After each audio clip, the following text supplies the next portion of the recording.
ఇవాళ మళ్ళీ నేను నీతిపరుణ్ణి, ఈ కార్ రేసులో నాకు సంబంధం లేదు. ఈ కార్ రేసులో నీవు ఏం చేశావో తెలియదా నీకు?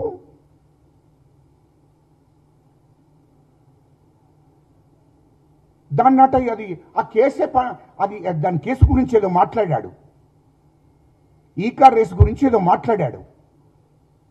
అది వేస్ట్,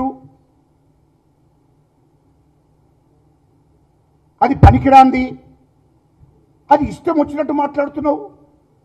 అంటే 55 కోట్ల రూపాయలు విదేశాలకు పంపిస్తే నోరు మూసుకొని కూర్చోమంటావు. అది ఎవరి నీ అబ్బ సొమ్మా నీ అయ్య సొమ్మా? ఏమనుకుంటున్నావు నువ్వు?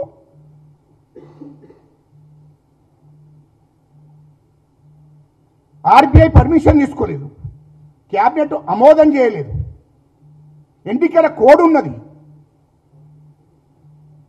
ఎన్నికల కోడ్ ఉండగా నీవు విదేశాలకు డబ్బులు 55 కోట్లు పంపించావు. అవి 55 కోట్లు అంటే ఏమనుకుంటున్నావు నువ్వు? నేను ఒక్కటి అడుగుతా, కేసీఆర్ మీరంతా కలిసి ఈ సందర్భంగా నేను గుర్తు చేస్తున్నా, 50 లక్షలు రేవంత్ రెడ్డి గారు, మా ముఖ్యమంత్రి రేవంత్ రెడ్డి గారు ఆనాడు ఎమ్మెల్యేగా ఉండి ఎవరికో ఇచ్చిండని అనే అది సొంత డబ్బు, అక్కడిక్కడ అప్పు చేసిన డబ్బు, అది ఎవరికో ఇచ్చిండు అని చెప్పి దాని మీద మీరు నానా రాద్ధాంతం చేసి ఆనాడు ఎమ్మెల్యేగా ఉన్నటువంటి మా రేవంత్ రెడ్డి గారి మీద కేసులు పెట్టారు. 50 లక్షలే. అది ప్రభుత్వ సొమ్ము కాదు, అది ప్రజల సొమ్ము కాదు, సొంత డబ్బు. దాన్ని సీసీ కెమెరాలు పెట్టి మీడియా ముందట షో చేసి రాద్ధాంతం చేసింది. మరి దాన్ని ఏమంటావు నువ్వు? దాన్ని ఏమంటావు అంటున్నా. కేసీఆర్ అనేటోడు కాంగ్రెస్ ఎమ్మెల్యేలను కొనడానికి, టీడీపీ ఎమ్మెల్యేలను కొనడానికి ఒక్కొక్కరికి 5 కోట్లు 10 కోట్లు 20 కోట్లు ఇచ్చి కొనుగోలు చేసి మీకు అనేక పనులు చేస్తారని కొనుగోలు వాళ్ళను తెప్పించుకొని భ్రమలు పెట్టి వాళ్ళ కోట్లాది రూపాయలు ఇచ్చుకున్నారు ఆనాడు 2014లో 2018లో.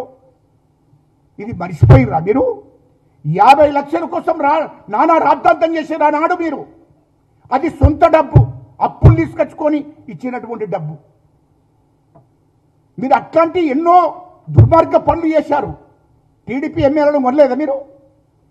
టీడీపీ ఎమ్మెల్యేలను భ్రమణ పెట్టలేదా? టీడీపీ ఎమ్మెల్యేలను బెదిరియలేదా? 2014లో మీరు 15 మంది ఎమ్మెల్యేలను బెదిరియలేదా అని అడుగుతున్నా నేను. ఆనాడు తీసుకున్నారు. తర్వాత కాంగ్రెస్ ఎమ్మెల్యేలను మీరు కొనుగోలు చేయలేదా? మరి ఇన్ని రకాలుగా మీరు తప్పులు చేసి మా రేవంత్ రెడ్డి గారిని ఆనాడు బదనం చేయాలని చూసింది వాస్తవం కాదా?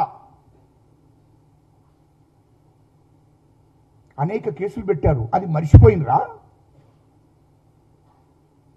కానీ ఇప్పుడు నీది అలాంటిది కాదే.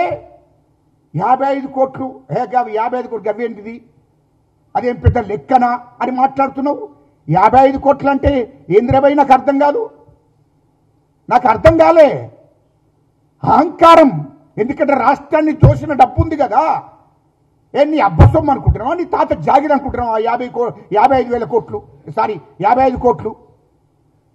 55 కోట్లు అంటే ఎన్ననుకుంటున్నావు? అది ప్రభుత్వం ఖజానా నుంచి పోయిన డబ్బు, ప్రభుత్వ డబ్బు. ఆ ప్రభుత్వ డబ్బు ఎక్కడి నుండి వచ్చింది? ప్రజల సొమ్ము. అది ఆ ప్రభుత్వ డబ్బును కాపాడవలసిన బాధ్యత ప్రభుత్వం మీదనే ఉంటుంది, అధికారుల మీద ఉంటుంది. మరి ఆ డబ్బును కాపాడవలసిన బాధ్యత ఉంది కదా. 55 కోట్లు ఎంతటియా? కరెక్ట్గా వచ్చింది. నీకు ఎంతటి అంటే నువ్వు దోపిడీ చేసి సంపాదించినావు కదా.